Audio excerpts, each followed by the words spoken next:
welcome back to the Citizen channel. Hope you're all staying safe and well as we look forward to an FA Cup final. Manchester City against, alright, I'll say the name, Manchester United. I won't say that lot down the road. Manchester United and City at the Emirates FA Cup final on the 3rd of October 2023 with a nice 3 p.m. kickoff. So the fans can't get too bladdered before it. Please, if you're going down, look after yourselves, look after each other. More importantly, if you do see me in the throng, come and say hello. It'll be great to see you. But let's hope for a good day. So we're going to have a look forward to that. We're also going to have a look back at other meetings between City and United in the FA Cup, but not always gone to plan for us, unfortunately. But hopefully we'll close the gap on this weekend.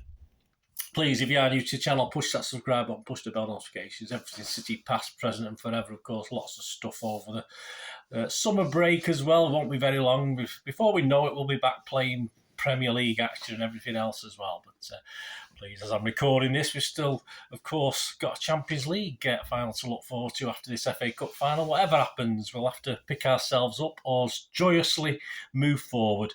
So please push those subscribe buttons, bell notifications, and if you can press the like button, guys. I'm trying to get at least 20 likes if I can even get it for this one. Please get that like button smashed. Right, overall, let's have a look back. Let's have a look back before we look forward. Our overall record in the FA Cup against United isn't great. We've played them 9 times. We've won 3 and we've lost 6. We've not had any draws yet, interestingly enough. So when we look at the odds later on, we've scored 12 goals, but we let 18 in.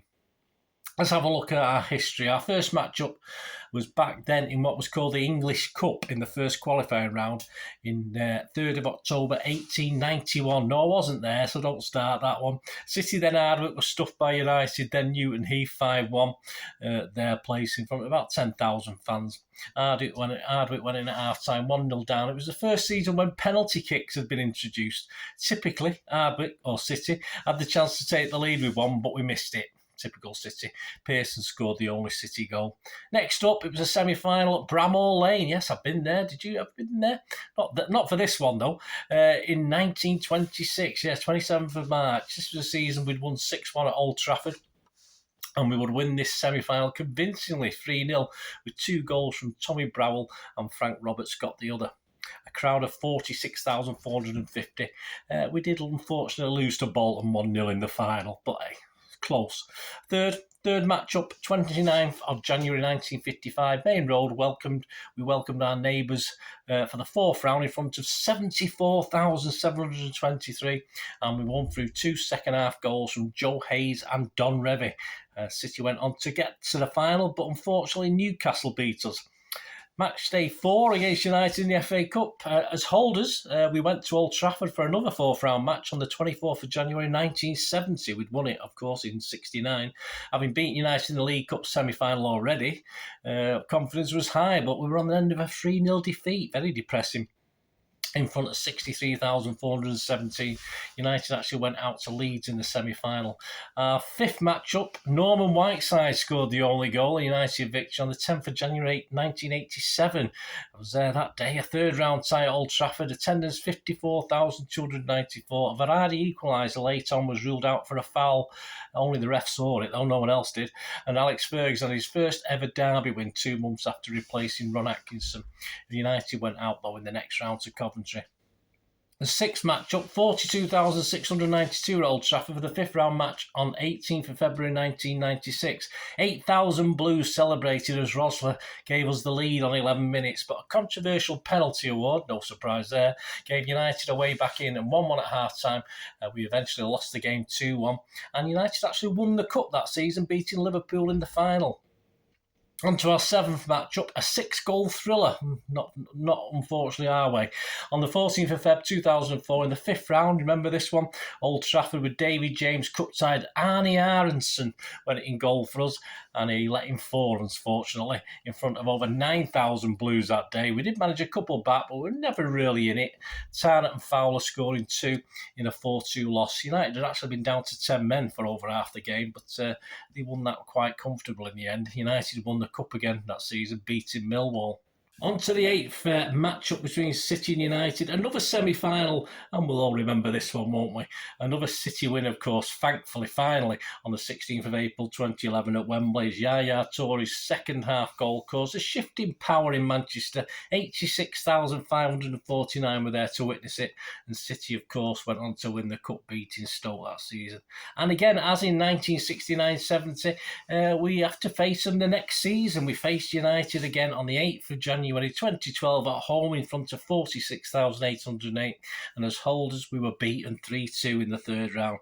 Vincent Kompany was controversially sent off early. We went 3-0 down at half-time, so nearly produced a stunning second half comeback. Wasn't to be. Goals from Kolarov and Aguero reduced the deficit, but both sets of fans, quite happy. We were quite happy, even though we got beat. Both sets of fans applauded their heroes off the pitch. United were eventually beaten by Liverpool in the next round. Back to now. Well, who's in charge? Well, we've got Mr. Paul Tierney. He's taking charge of this one. Last time in charge of City was the 25th of February against Bournemouth, a 4-1 City win. And under his guidance, we won 23, drawn 1 and lost 2. So that's not too bad. He's shown City players 34 yellow cards. He's never shown a red. And he's awarded 6 penalties to us. Let's see if we'll get another one this time. Assistant referees Neil Davis, Scott Ledger. His fourth official, Peter Bonks. VAR, we've got David Coote. The last time he VAR'd us was the 26th of April 2023. City 4, Arsenal 1. So we'll take that. Assistant VAR, Simon Long. Pass to Wembley. Well, United, a 3-1 win over Everton. Their star man in that game was Rashford. A 3-1 win over Reading at home. Casemiro, all at home, these aren't they, apart from the semi-final. A 3-1 win over Reading with Casemiro, the star man. A 3-1 win over West Ham in the next round. Garnacho, the star man. 3-1 win over Fulham with Sabitzer, their star man, who... Sure, I should know him. And of course, in the semi-final, United 0, Brighton 0, but it ended 7-6 on penalties. And Mr. Shaw was their star guy. As far as us, we beat Chelsea 4-0 at home through starman Mahrez. We beat Arsenal 1-0 at home, starman Ake. We won away at Bristol City, starman Foden. We stuffed Burnley 6-0, starman Haaland. And we, of course, stuffed Sheffield United in the semi-final, starman Mahrez. I don't think he'll be featuring this year. We can't get past all the simple fact, just to sum up before we look at Pep's team. When it comes to cup finals, United can ride their luck. We've seen it time and time again. You make your own luck in this game, so they say, but it does sort of tend to favour them quite a lot. Let's hope the footballing gods are kind to us this time again, and football wins the day out, and if football wins the day, we'll win the game. Simple as that, and hope nerves don't come into it, or say dodgy decisions. We've seen, we don't have to go too far back to see one of them given against us against United, do we? And let's hope no dodgy decisions determine the day. And football wins, and if football wins, it's got to be us, hasn't it? Right, let's go on to Pep's team. A bit of a problem with this one. We've got the dreaded niggles back, haven't we? I've been looking back at some previous interviews that Pep's done back in time, a long time back, and this word niggles has actually been cropping up quite a few times. So he's been using it for a while now, and of course it's raised its ugly head before this final. And also mentality issues is another little problem that's been hinted at. So what sort of 11 will we get? Well, we have an idea who's doubtful. I'm recording this on the Wednesday, so I think today's the first day back in training after a little break after last week's final Premier League game. So I've not had a chance to see any galleries of players training. But at the start of the week, the Manchester Evening News and sources said there was 4 names who come into the frame who could miss out on the cup final. The 4 names, 4 very, very key players, of course: KDB, Diaz, Akanji and Grealish. Yeah, some doubts whether maybe some alcohol involved in this poorly players as well. Of course, all potentially missing the final. We don't know the seriousness, of course, of any of these, and hopefully they will be available for Pep to pick, and it's all mind games. But as I write this on the Wednesday, as I say, I'm not 100% sure. I've not heard anything further from what we heard on Sunday and Monday. Who can be replacing those? Say those 4 are struggling.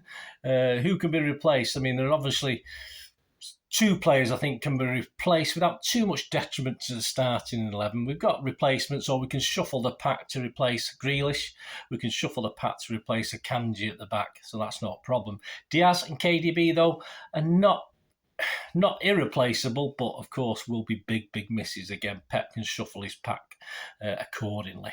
So this is going to be my expected Pep 11 if all fit. At the end of the day, you know my stance. If you watch any of my vlogs, I would always prefer Ederson to play in our best team.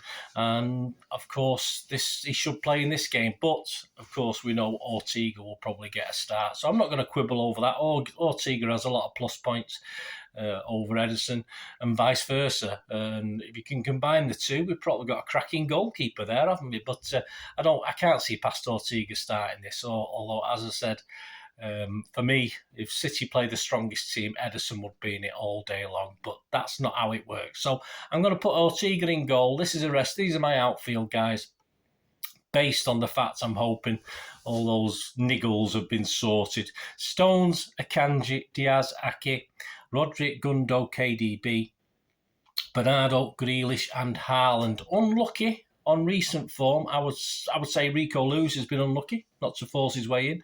Walker definitely, and Foden all unlucky. Anyone else I've not mentioned, probably not up to it at the moment to feature in a best 11.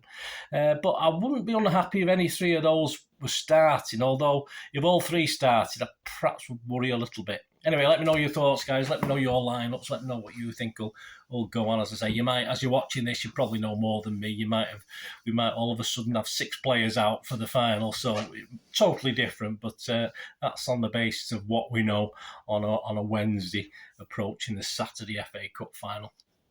My prediction based on that lineup that I'll give you there, it would change depending on if it's a different lineup. But I'm going to be confident. I'm initially have thought 2-1, but I think I'll go 3-1 for City. It'll be a nervy thing. It's not usually lots of goals in these games, all right? We'll forget Watford, but there's not usually, and the longer it goes on, the less likely, of course. But I will go 3-1 for City with that predicted lineup. Right, on to a quick look at the old bookies, please. I don't condone gambling when the funds stop. These are all the general odds as at Wednesday, the 31st of May 2023. All prices are average. You'll probably get a little bit better if you shop around. The match odds themselves, this is all to finish within 90 minutes. City are 1-2 on. A draw is 7-2. United 5-1. First goal scorer? Yeah, well, I've looked at the two main men. Haaland for us is 21-10. A bit mean. But Rashford for United is 9-1. You know, I don't mind them scoring as long as we beat them 3-1. That'll do for me. Anytime goal scorer, again, those two guys, Rashford's 11-4. I won't even look at Haaland because he's odds on. But how about KDB? He's always a good bet anytime goal scorer, especially in a big game like this. So Rashford's 11-4, KDB 3-1. Correct score, my predicted score in 90 minutes is 3-1. That's 10-1. If you fancy bore draws or draws or score draws, 0-0 16-1, a 1-1 is 8-1, a 2-2 16-1. Don't forget, we've not drawn an FA Cup game yet. Then again, we've never played an FA Cup final against each other before. City 2-1 win is 15-2. United 2-1 win is 18-1. Half-time, full-time, draw at half-time, very possible, although I'd like to get us to a flying start. Draw at City's 10-3, a draw at United's 12-1, a draw at the draw 6-1. A City is 13-10, a United is 10-1. To win in extra time, either team, doesn't matter who, 6-1. Interesting, but don't seem to be many games won in extra times these days, does there? It always seems to go to the dreaded penalties. Looking at penalties, City and United both 16-1 to win on penalties. So if you fancy that, I don't think my poor little heart would take it. Goals over and under, over 3.5 goals, as I'm predicting, is 6-4 against. If you fancy a tight one, which is not unreasonable, the bookies think so, under 3.5 is 1-2 on. Haaland hat-trick? I doubt it, but you can get 14-1 if you're willing. Both teams to score, yes, is 4-6 on, no is 23-20 against. Winning margin, City 2-goal winning margin that I fancy, 7-2. A 1-goal winning margin, 11-4. United a 1-goal winning margin, 7s, and a 2-goal winning margin, 18s. And to finish off, to score first and set our hearts sort of calmer, as long as we keep scoring, City's 4-9 on to score first, and United 21-10. I don't really want United to get in front because you know what they're like. They'll probably cling on to it like for dear life and get away with it. So, yeah, and time does fly at Wembley. If you're not, obviously you guys have been to Wembley. it's very, unless it's like getting towards the end of it. I mean, when games are sort of close and drawing, the time seems to fly by. You don't realise it, but we'll see. Let me know what you fancy, guys. Let me know what you're having a flutter on. Big game with another big game to come afterwards. But let's get this one sorted. Let's get this out of the way. I'll be back, of course, with the ratings and talking points show on Sunday at some stage. As I say, I'll obviously be travelling back, or 3 o'clock kickoff, celebrate until about 6 o'clock. Yeah, we should be dead late when we get back, shouldn't it? Anyway, so it's going to be either a happy Sunday or a dismal Sunday. It's going to be very difficult either, one of those ways to put these vlogs together. But we have a sense of duty, and even for you to watch them. But please give us your support. It'd be much appreciated if it doesn't all go to plan. But please join me for a look back at this with the talking points and ratings show. Thanks for watching, guys. If you're down there, safe. If you're not down there, stay safe as well. Yeah, no problem. Please, that's all I ask. Stay safe, everyone. Until we meet again. Oh, I only have one thing to say, really, don't I? I'll be shouting it when we get there to Wembley. Come on, City! Bye for now.